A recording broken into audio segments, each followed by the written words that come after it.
my son lives in Potter's Bar, and as I come off the M25, it's flags everywhere, and it just makes me feel really uncomfortable. I'm white British. Yeah.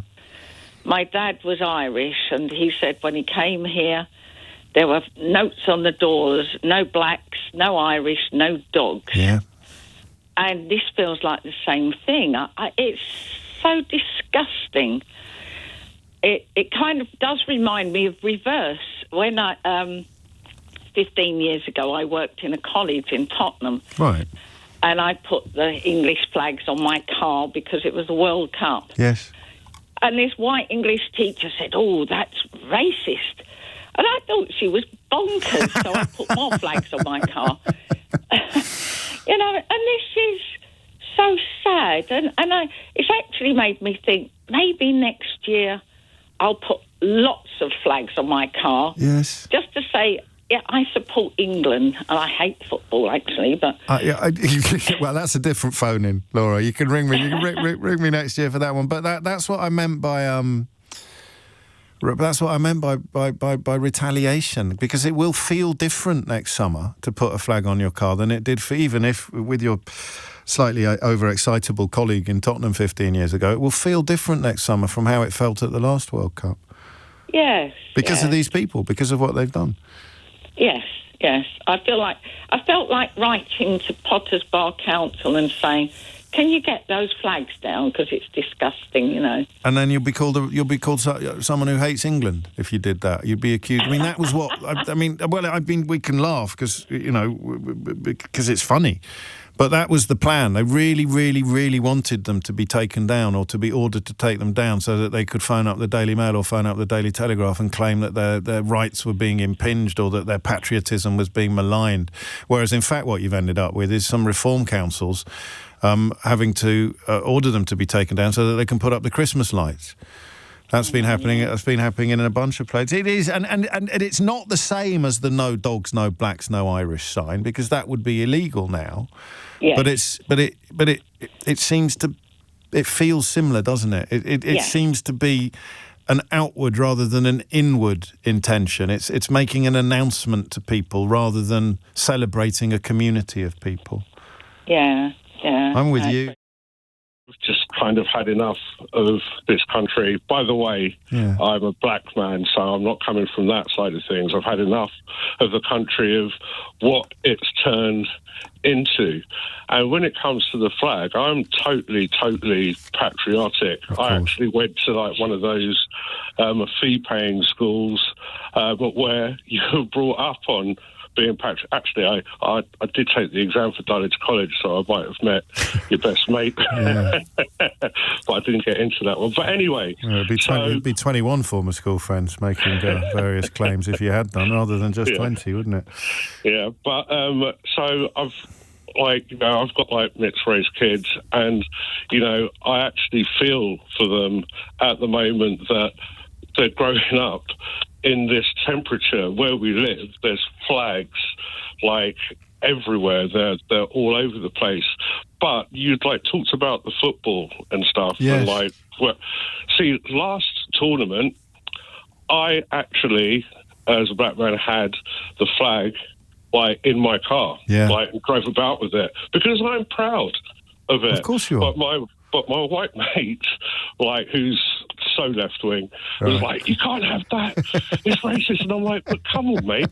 Think about it. Think about it. The very fact that I am waving it surely, takes the power away." And your mate is, politics aside, he's stuck in the 1970s when it did get co-opted by the far right as a symbol of aggression. Both the England flag, the St. George's flag, and the Union flag. Yeah. Right? There ain't no black in the Union Jack would reach your ears a lot more violently than it would reach even mine. So I understand where your mate is coming from. He's just a bit behind the curve, but by the time the next World Cup comes around, he might be right again. Yeah, but that's what I'm saying. So we've got to take it back. We can't let them win.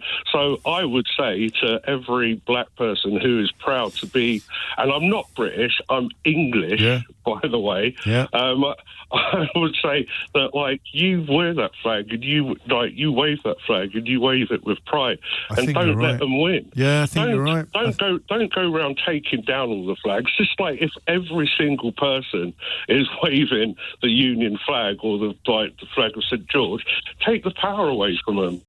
The temptation was I wanted to rip them down, and I thought, well, they're not mine to rip down. That's so true. I thought, to balance things out, I would put up some flags of my own alongside these, the telegraph poles. So I put up a Ukraine flag, Palestinian, a rainbow flag of peace, an Israeli flag, and a United Nations flag. And they were ripped down straight away. What? Where did you put them? Underneath the Union flag. Oh, I see. So again, in the public space? In the public space, yes. That's a lot of flags. It's a lot of flags. So I then, at the other end of the village, after the ones I put up had been taken down, I then put up exactly the same again. But I thought also I'll balance it out a bit. I'll put up a Welsh flag, Northern Ireland, Scottish, St George's Cross, and the Union flag as well. Yeah. Those ones remained, and all the others I'd put up have been ripped down again.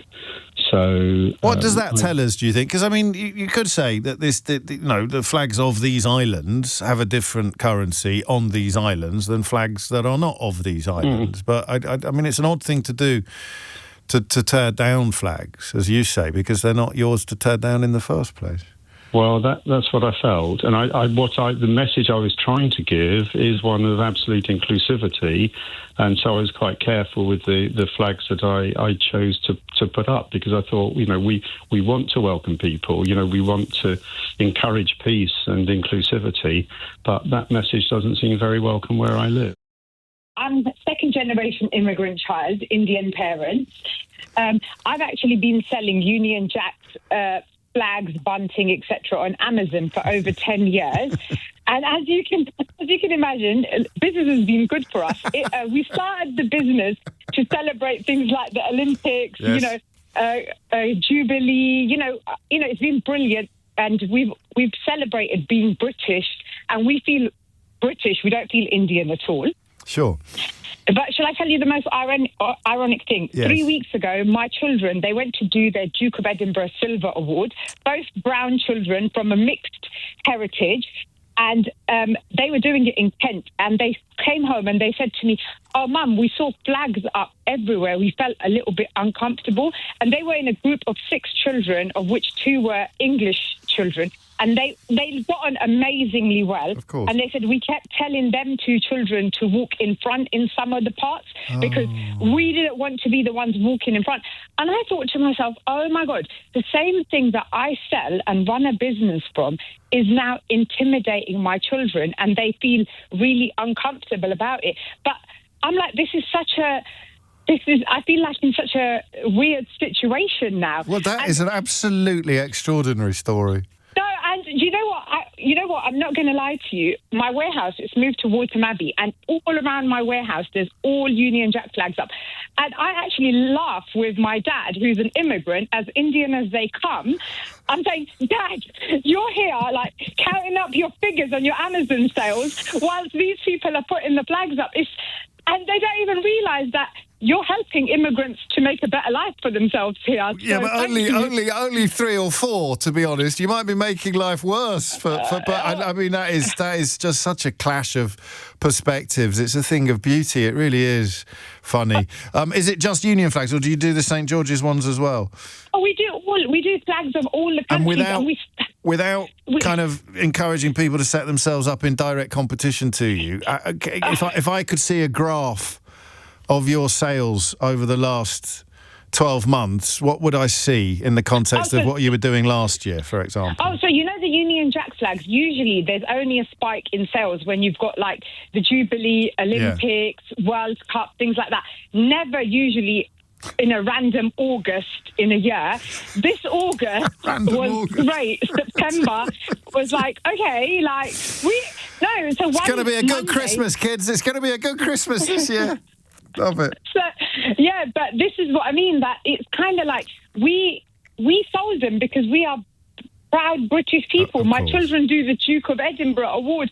They can't feel any more British, and now we're in this situation. But they can feel a bit less British when they're marching through Kent and see these flags everywhere. Honestly, and tell the white kids to move were to the front. What did you say to them? I mean, did you bother, or did you try to make sense of it? No, I did. I did tell them that they were. I did explain that they're safe because they actually have to do another expedition. I was like, your leaders are close by. You never have to feel like that, and they're part of scouting, so they had their knickers on and everything. So I said that.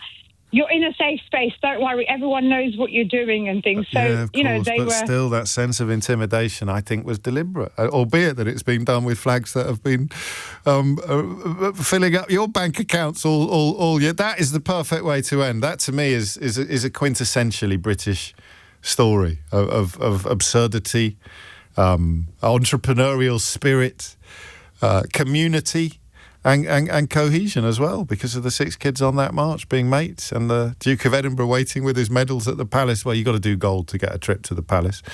But there you go. Stick that in your pipe, or stick that up your flagpole and salute it.